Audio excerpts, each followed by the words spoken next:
La providence répond à nos besoins, il suffit d'y veiller. Alors, composition du 16 mai 2026, composition 57. En tant que croyant, c'est une notion auquel je tiens beaucoup. La providence, être aimé et servir en échange de la fidélité et de la bonté.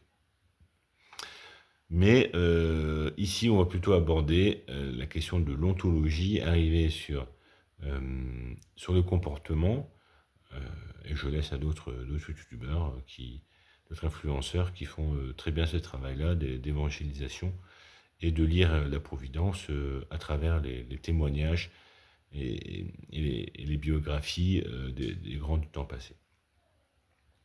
Alors ici, la Providence, d'abord, c'est un principe, sur ma thèse, c'est un principe de bon sens. On va chercher les ressources dont tu as besoin. J'ai besoin de boire de l'eau, eh ben, je vais prendre ma voiture, aller chercher de l'eau au supermarché pour pouvoir la boire. Donc, le fait c'est que si on a besoin de quelque chose, eh ben, il faut être acteur de cette recherche. Ensuite, le fait de mettre une providence à l'extérieur de soi, ça permet d'adapter son regard. Ça donne une raison pour en changer, ça donne un effet, bon ben voilà, le système il fonctionne comme ça, bon ben voilà, le système fonctionne autrement cette fois-ci, bon ben on fait comme ça. Enfin, il y a un équilibre beaucoup plus large temporairement, la planète est habitable, les générations ont habité de génération en génération. Si les anciens ont réussi à survivre, eh ben, c'est possible pour nous aussi. Et donc c'est un peu ce principe-là au niveau du réchauffement climatique. Ben oui, les anciens ont réussi à traverser de grandes crises, ils ont réussi à se prendre en main, ben, nous aussi, on doit pouvoir traverser cette crise et trouver un système. Et le fait d'avoir des enfants, de passer de génération en génération, c'est pour moi un des moyens que les anciens ont eu pour passer les crises.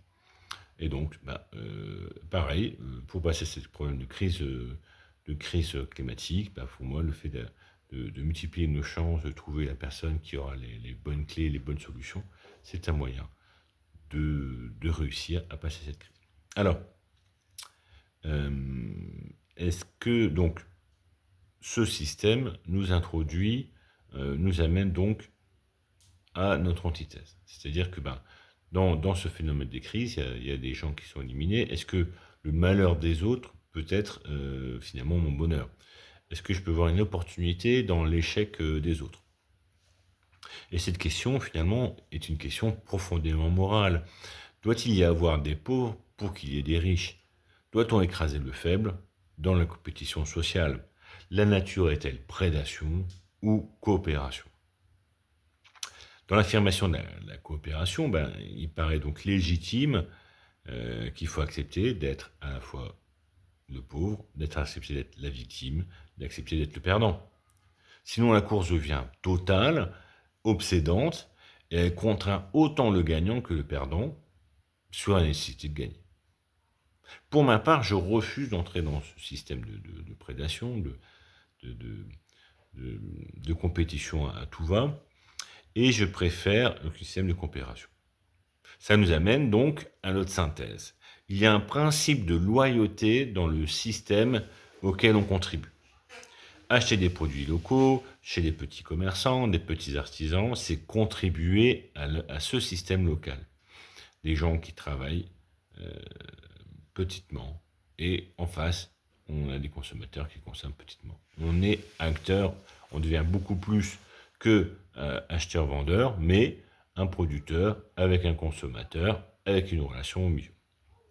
Il est très difficile de créer une relation avec un caissier, par exemple, en supermarché. Parce que le système est comme ça.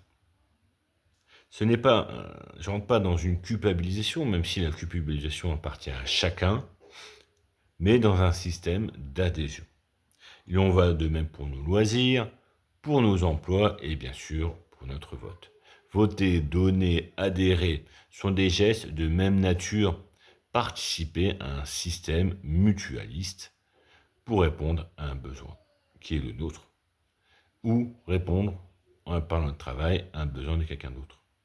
C'est quelque part le fait de participer activement